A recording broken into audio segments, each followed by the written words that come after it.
I am Ferdinand Marcos, and I am the President of the Republic of the Philippines. I stand today on behalf of 110 million Filipinos. Hello people and hello universe, it's me again. Shoutout sa inyo mga kababayan, sa mga Marcos loyalists and supporters, no? So but anyway guys, meron tayong updates video sa inyo. Nako, maganda ito. Kakaiba itong ating video sapagkat ito guys ay magandang talakayan o kaya debate ni Congressman Marcoleta at ni Congressman Lagman patungkol ito mga kababayan sa Deborsyo. Alam po natin ang Pilipinas, walang divorce dito. Kanya lang mga kababayan, no? Para sa akin, no, may point din si Congressman Lagman, of course may point din si Congressman Marcoleta. Pero sa akin naman, ayon po kay Congressman Lagman at yun naman din aking pananaw, ang divorce hindi naman para sa lahat. Sapagkat guys, sa aking nakikita, ang divorce lang, ito yung mga mag-asawa na talagang magkalabuan na hindi na magkabalikan pa kahit kailan, no? Hindi na magkasundo, hindi na mabuo ang pamilya, yan dapat ay i-divorce, hiwalay na lang, no? So, kung ikaw naman ay matatag ang iyong relasyon sa iyong asawa, ika nga ang tawag ko dyan ay forever love, hindi na po kailangan ng divorce, no? So, sa dalawang mambabatas na ito, mga kababayan, pareho silang may puntos, no? May points, pero ano po ang sa tingin nyo? Agree ba kayo sa divorce or disagree? Comment down below mga kababayan para makita ng ating mga kababayan. Panoorin nyo ito para kompleto regado. Eto na. See you again guys on my next upload video. Bye bye bye. And babush. God bless Philippines. Courtesy po ng House of Representatives at ang Pinas News. Pinas Update. Eto na. Divorce bill, once it becomes a law, is not for everybody. This is not for happy marriages. It is for marriages which have crumbled and are beyond repair, so that there is need for them to be given relief or a lifeline, so that they can be rescued from these constant conflicts which even would affect their children. Mr. Speaker,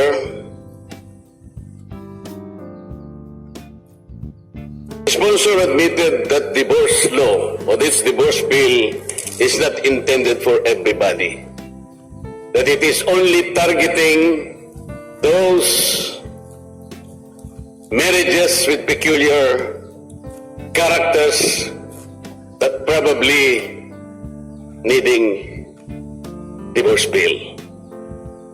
So if it is for a special group of people or marriages, Mr. Speaker,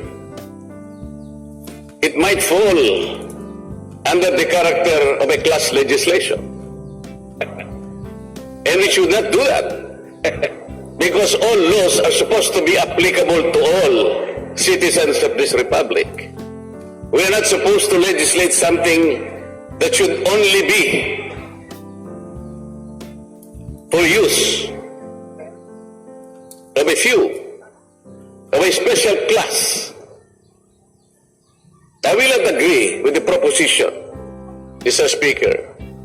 Bakit po nung itong dalawang tao na humarap po sa kabanalan ng pagsaisang dibdib, hindi po ba ang malimit nilang sinasabi for better or for worse? Sa karamdaman o sa kalusugan, till death do us part, Sir Speaker. Hindi ba ganun po yung general premise natin? Bakit po ang daming nag-survive? And the best example is the one of the good sponsor, Sir Speaker. Bakit hindi po ang gawin nating panuntunan, pagtulong-tulungan po natin ang mga marriages na nahihirapan Kung kukunti naman pala yun, and there are only special few, sabi ng ating sponsor, we're not supposed to legislate a bill will be characterized as a class legislation, Mr. Speaker. Mr. Speaker, I don't have to teach my distinguished colleague on what is the meaning of class legislation. This is not absolute. Members of the same class who are affected by the same circumstances would not be class legislation if a law is passed for their benefit or for their needs. So, this bill is not class legislation. Number two, no less than the Supreme Court in Te versus Te declared that the dissolution of a marriage is a merciful interment of a long-dead marriage. What is brought before the family court is not a vibrant marriage. What is brought before the family court is the cadaver of a decaying marriage. For this reason, there is really need for the state to rescue spouses and their children from this cruel, abusive, and abandoned relationship. They say, till death do us part. This is not even biblical. It started in the 15th century in England as part of a literature which had been followed by subsequent generations. And the majority of marriages in the Philippines are not canonical marriages or Christian marriages. They are civil marriages. The state can provide exceptions as a rescue for this kind of marriages which are now really long dead in the language of the Supreme Court. Thank you, Mr. Speaker. Mr. Speaker, yun daw pong till death do us part is not biblical. I will humbly disagree, Mr. Speaker. Ang sabi po ng Panginoong Diyos, kung ano yung pinagsama ng Diyos, ay dapat, ay huwag papaghihiwalay ng tao. Yun lamang po, ibig sabihin. Nasa Biblia po yun. Walang sino man ang pwedeng pahiwalay doon sa pinagsama ng Diyos. Mr. Speaker, we should... Teka po, hindi pa po ako tapos, hindi ka pa Mr. tapos. Speaker. Okay. Ano po yung specialty ng group na ito? Bakit hindi na lang annulment? Nandun naman po sa ating batas to eh. Bakit hindi na lang legal separation? And the sponsor is asking for biblical precept. I will contribute one, Mr. Speaker. Malakay chapter 2, verse 16. Tatagalogin ko na po, Mr. Speaker, para po sa ating kapakanan. Ito po is quoted from God Himself. Namumuhi ako sa diborsyo ng mag-asawa, sabi ng Panginoong Diyos ng Israel. At namumuhi ako sa taong binabalot ng karahasan ang sarili na parang nababalot ng kasuotan. Mr. Speaker, if the Lord God Himself hates divorce, sino ba tayo na mga tao lamang na nilalang niya ang siya pang gagawa ng paraan para isulong ito? Unang-una, we have to make a distinction between the phrase till death do us part. And the statement attributed to the Lord that what God has put together, no man shall separate. Itong death, till death do us part, wala naman to sa Biblia. And I would challenge the distinguished Marcoleta to point to the Bible whether there is such a term there or a phrase there, till death do us part. Wala po. I will accept the challenge, Mr. Speaker. Let me continue. The No, phrase, you are offering a challenge, Your Honor. let me just continue before you accept the challenge. Now, another mode is annulment. But annulment covers causes simultaneous or prior to the marriage. It does not cover causes consequent to the marriage during cohabitation, and in most cases, the causes for divorce would be after the marriage. Now, with respect to legal separation, this is only separation from bed and board.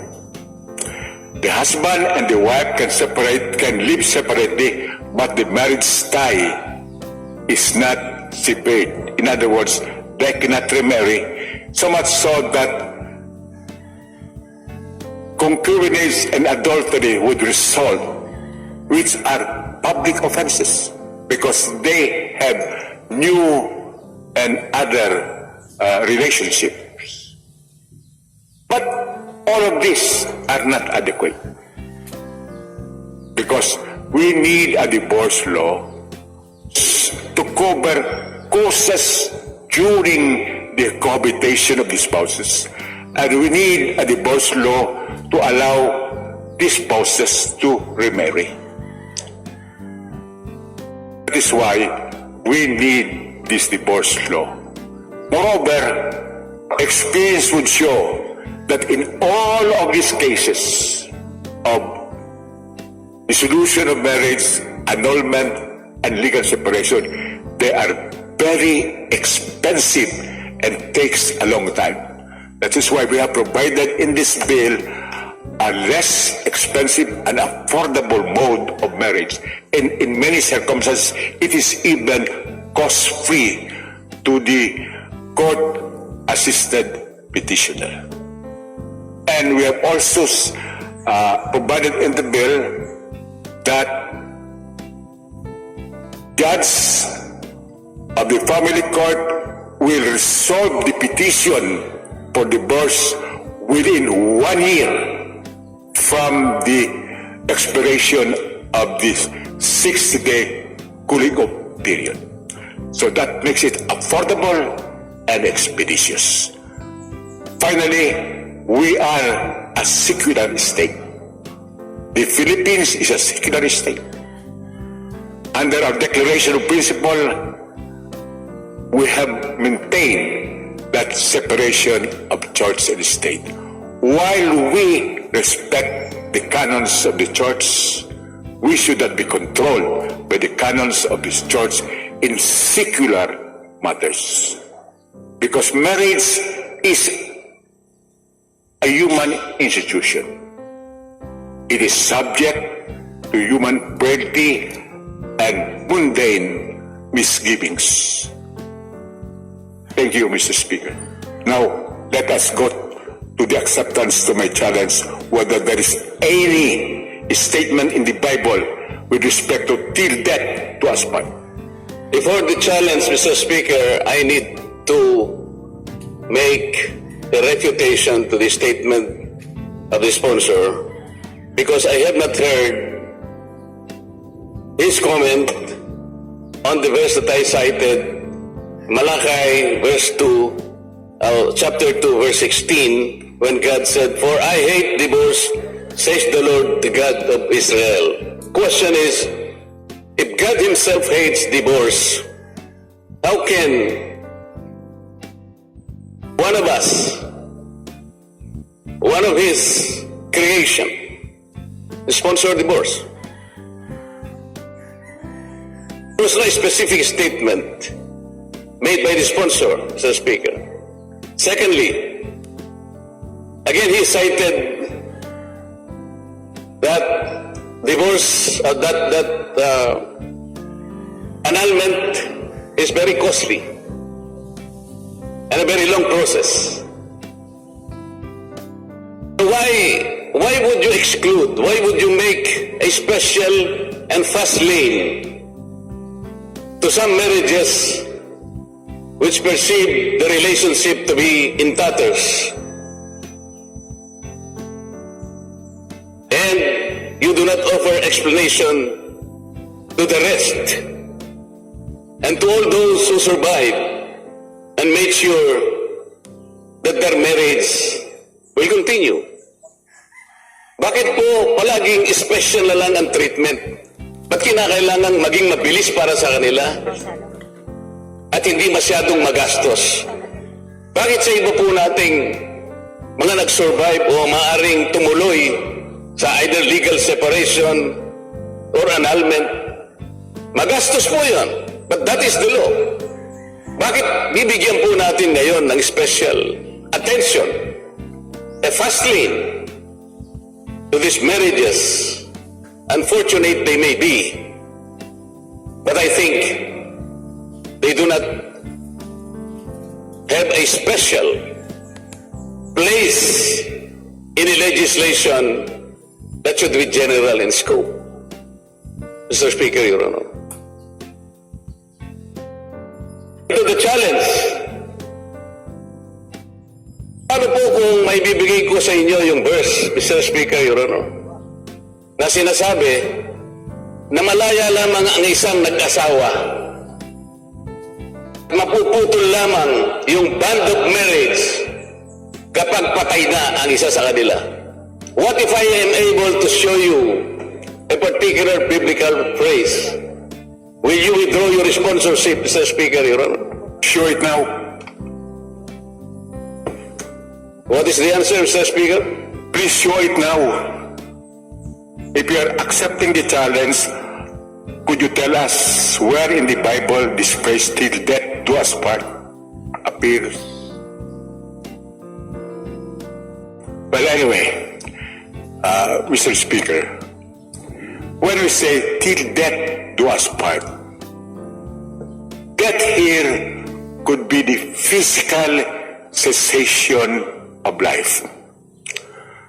But death also can be metaphorical. It could be the cessation of love,